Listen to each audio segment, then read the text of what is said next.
Hello everyone! Welcome to our first Fanexus development vlog. At this stage, we have roughly 800 users on the beta site, which has been a functional website since late last year. What you're seeing here is the development server and not the actual beta site, since our beta users didn't consent to having their content shown off to all of YouTube. And on Fanexus, we're all about privacy and consent. For real people anyway. While the beta site is currently usable, it does have some issues that have made that usability suboptimal, and have been preventing us from adding more users to the site so far. I'm going to give you an update on what obstacles we're currently facing and what we're doing to push forward. Just a quick little lesson on website development so this doesn't sound like gobbledygook to the uninitiated. Websites have a front end and a back end, and often have front end and back end developers, each working on each part of the site. The front end is basically what you see when you interact with a website. The buttons, the fields, all the user options and inputs. The back end involves the behind-the-scenes working of the website, like interactions with the database where the site content is stored. We originally had a team of front-end developers and a back-end developer contracted to build the first iteration of the site for us. The front-end developers agreed to do a certain number of features for us for a certain amount of money, before they then moved on to other jobs they had lined up. They left us with the bulk of the front end of this iteration done, but there were still a number of tweaks we needed. This included some of the minor features we didn't realize we'd need back when we first began development. Unfortunately, ever since they moved on, our subsequent front-end developers have been a bit like Defense Against the Dark Arts professors. Sadly, some of them have had to leave for health reasons.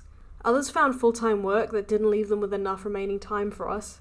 And some have gone radio silent, presumably after falling off the edge of the earth.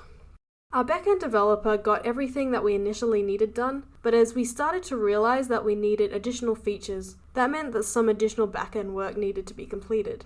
And we also started to experience bugs as new features and users were added. Our original backend dev dealt with this additional work initially, but as time has gone on, he's had less and less availability, so things have been progressing slower and slower. To deal with this, we've just hired a new backend dev. We didn't have the budget for this when we were initially planning the first phase of the website, but it turns out all the money I was saving for traveling last year became available.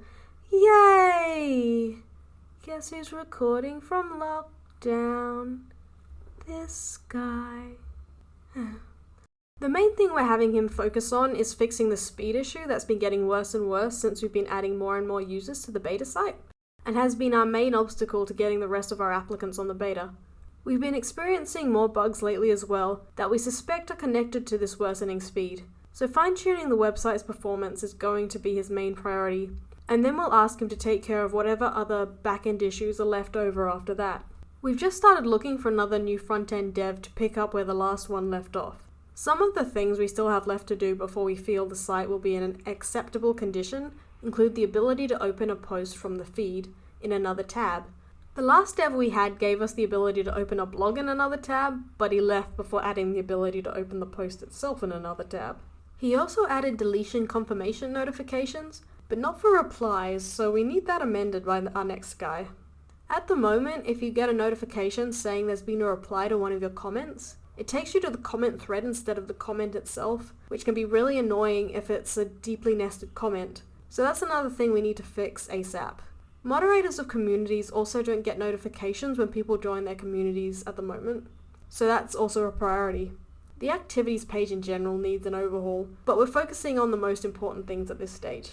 Right now you can embed a video into a post, but only if you can get the video embedding code from a site like YouTube, so we need to add buttons for embedding audio and video using just the web page links.